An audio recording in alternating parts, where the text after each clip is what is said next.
Okay, hi guys, welcome to this video where we hope to fill in the videos that you've just watched with research. Do you want to kick off? But by the by, we're talking about the recent uploads to Cowgate Cememery in Dover in Kent. Yeah. Well, if we go back to when we actually went now, obviously we noticed that all the gravestones that we saw and we could read were Victorian. The dates are 1844, 1832, whatever it was. Looking at the data that the research Data. that we found, it's quite fascinating, to be honest with you, because the actual cemetery is situated beneath Western Heights in Dover, at the top of Cowgate or Ill, as an area or whatever. It was actually opened in 1834 when a Mr. William Mole, I think that's how you pronounce it. I don't know. Of prominent family in local civic affairs. He donated the actual land to the church, St Mary's Parish Church. The first interment, i.e. the first grave there, was in 1837. That's like nearly 200 years ago. Yeah. So it was opened in 1834. Yeah. And literally 3 years. Three years after its official opening, they had their first burial. Basically, it was successor to the old churchyard. It was general use in the 1870s with the opening of Coptail cemeteries, but continued to be used where plots had already been purchased. So obviously you can't deny them that plot, because it belongs to them. Yeah. The final burial took place in 2006 and was that of William Ebenezer Petchy. What a cool I love name. that name. Ebenezer. So Ebenezer. Cool. He was 105. Wow, what a good age. Yeah. 105, that and is. he was a member of the family who were for a long period sextons at Cowgate. I don't know what sextons are, but if we go back to the research that we've done, originally the new burial ground was completed with a mortuary chapel. That is interesting. We didn't see one though, did we? In the grounds. Yeah. I can't remember. Do you know what? Oh, do you know what? You know when that gate we went in? As you go up the hill, because it's quite steep, there's like a little building thing. So not where we walked. Yeah. On the edge, I think it was. Right. Okay. It looked like a building thing, so that could have been it. Because you're thinking over 200 years ago. I wish I knew that was there, because I would have. It's a mortuary chapel and a lodge like my for the mortuaries. sexton. The last occupant of the lodge before the close of the cemetery in 1950 was William Petchy. So he's the one that died at 105, and he's the one that gave the land for the church, for the burials. The other thing we was going to mention, and we found out by the research, on the far edge, on the far wall, where you see all the gravestones into the actual wall. Yeah. And we thought they were buried in the ground. Yes, that was it, because I couldn't get my head around whether it was just almost a... You see a plaque. Yeah. And it doesn't necessarily mean...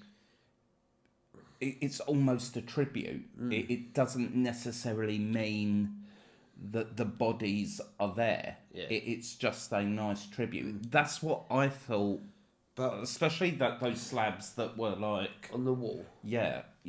But the well, ones no, not on the wall, but in the ground. yeah, Do you remember? Yeah, and I called it, Yeah. the Stonehenge of graves, because Yeah. that's what it looked like. I wasn't being funny. But the ones that are actually on the wall, that back wall, Beautiful, absolutely beautiful. the But actual we couldn't graves going by the research was actually built into the hill. So what we thought where they were, that's on garden. All that bit that was on the bottom. So all along that wall, are coffins into the wall. a shaft almost, is it? Into the hill. And what we thought were You graves. look back. I think we filmed that part on the second, part 2. Yeah. So you may want to take yourself back, because they were absolutely So what we thought where beautiful. The graves were, they're actually gardens. Yeah. The graves, the actual coffins were actually in the hill. Like a tomb sort of thing into the hill. Yeah, that makes sense. But obviously we didn't realise that at the time. No. I was quite right. The actual, looking at the gravestones that was in there, I said the rich people in there. Yeah, that's another thing. You know, because... And it says in the research, the evacuated faults of the tiny front gardens along the upper boundary were the last resting place of the prominent Dover families. So rich. So yeah, I'm guessing by the phrase prominent, not only rich and can afford this well-known tributes. You know, they must have been paramount importance in life. Local government and things like that. Councillors and things like that. I would love to know who is there and what value, and because they must have been so important to have that accolade, you know, because that you know, you've got graves that of reverends in the ground, and they look beautiful, that they look very embellished. But then you've got what we're talking about that takes it up to it's in a way it's the death equivalent of getting a gold credit card and then getting a platinum credit card in terms of what you're worth.